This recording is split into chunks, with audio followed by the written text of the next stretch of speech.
कोयना धरणाचे 6 दरवाजे जे आहेत ते सध्या 6 फुटाने उचलण्यात आल्यानंतर आपण पाहताय 33,000 क्युसेस पाण्याचा विसर्ग जो आहे तो सध्या नदीपात्रात सुरू आहे. त्यामुळे आपण पाहताय रेटरे बुद्रुक येथील ही कृष्णा नदीची विशाल पात्राची सध्या दृश्य पाहताय.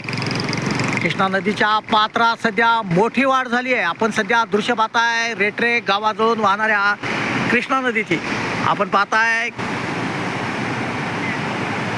पात्रामध्ये सध्या मोठी वाढ झाली आहे.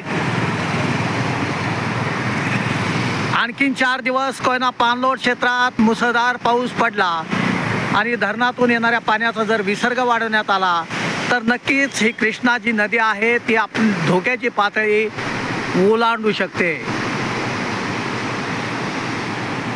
नदीचं पात्र सध्या झपाट्याने वाढत असल्यामुळे नदीच्या पात्रात कोणी उतरू नये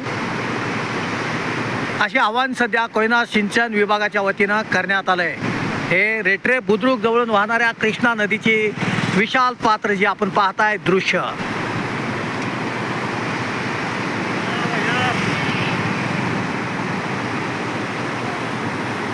असलम मुल्ला, कराड वार्तासाठी नमस्कार.